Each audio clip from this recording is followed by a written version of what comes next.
In the world of professional sports, we've grown accustomed to the new year, new organization Journeymen. Players like Ish Smith, who suited up for 13 NBA teams, Edwin Jackson, who pitched for 14 MLB franchises, Josh Johnson, who has played for 14 NFL teams, and Mike Sillinger, who has played for 12 NHL squads. But while the professional movement is often contract-driven or out of a player's control, the collegiate landscape has drastically changed with the advent of the NCAA transfer portal in October 2018, and even more so with the introduction of name, image, and likeness, also known as NIL.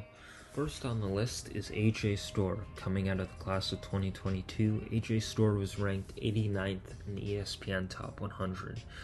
As a freshman in the 22-23 season, Storr began his career at St. John's, averaging 8.8 points and starting 17 out of 33 games.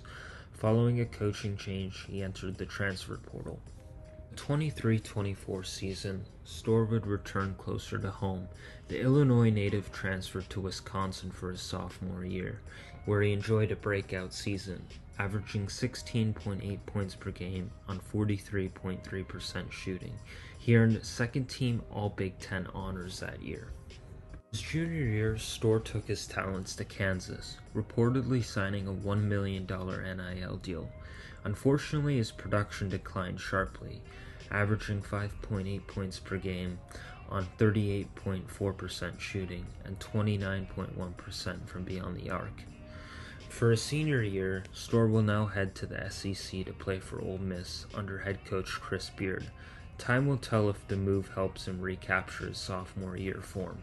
More perspective on AJ Storr's basketball career, Storr also attended 4 high schools, including Kankakee High School in Illinois, Bishop Gorman in Nevada, AZ Compass Prep in Arizona, and IMG Academy in Florida, adding to his frequent flyer status in the world of basketball. On this list is Dior Johnson, just one spot ahead of Storr in the class of 2022, ranking at 88. Dior Johnson's journey has been even more turbulent.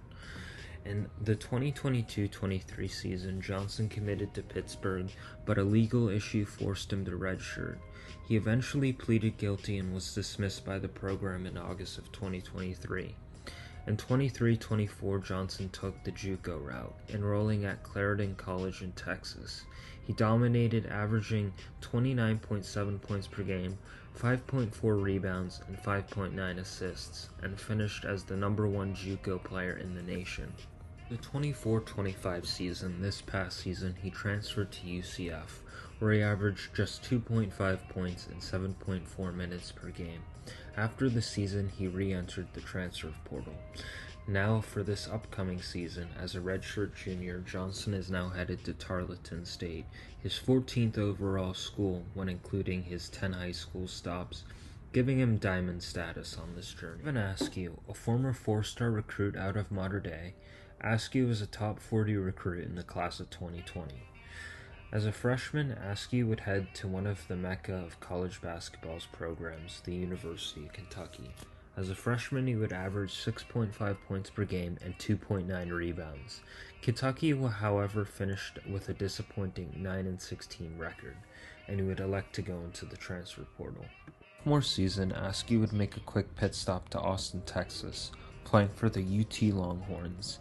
He would play in 34 games, only making 3 starts and averaging 14.9 minutes per game.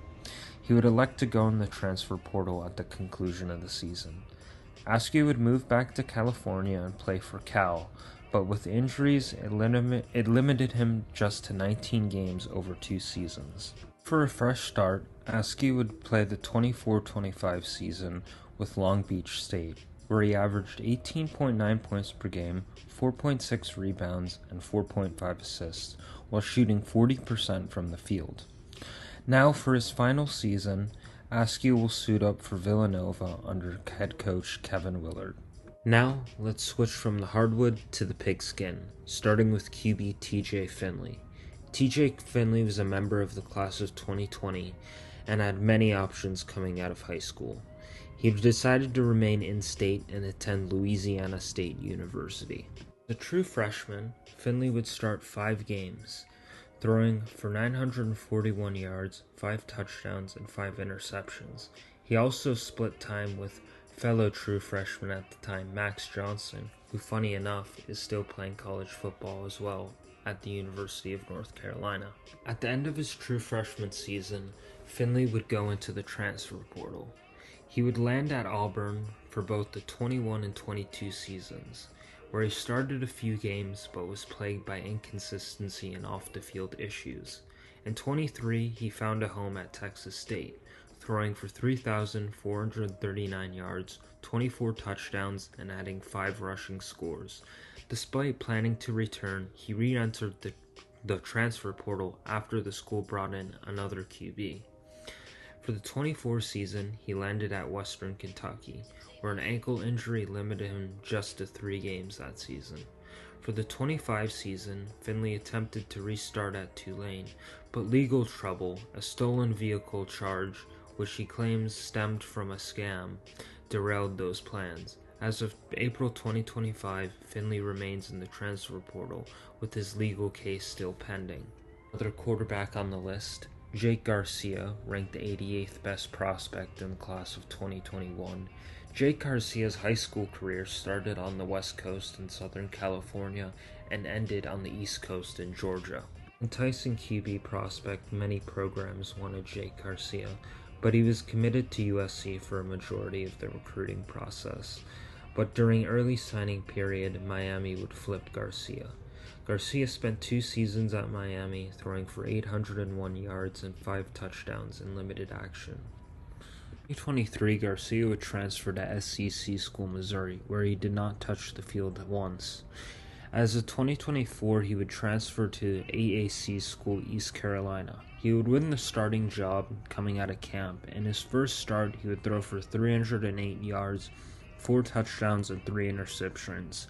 But Jake would continue to struggle, especially turning the ball over, and after 6 starts, he would be benched. Jake finished his season at ECU, throwing for 1,426 yards, 8 touchdowns to go along with 12 interceptions. June 2025, it was announced Jake Garcia made his commitment to Big Ten school Michigan, which makes you wonder, is Garcia going there to compete for the starting job, given that he was benched at Group of 5 school ECU, or is he joining Michigan's QB room to add depth, as he will be a late addition to the fellow QBs Mikey Keene and Bryce Underwood, who have already been through spring practice. Only time will tell throughout the season if Jake Garcia has established a role at Michigan. Another interesting piece of information about Jake Garcia's football journey is that this is his 8th different school total.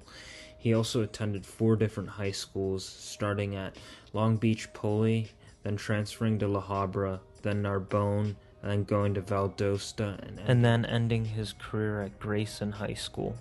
This recruit, we have to go back into the time machine.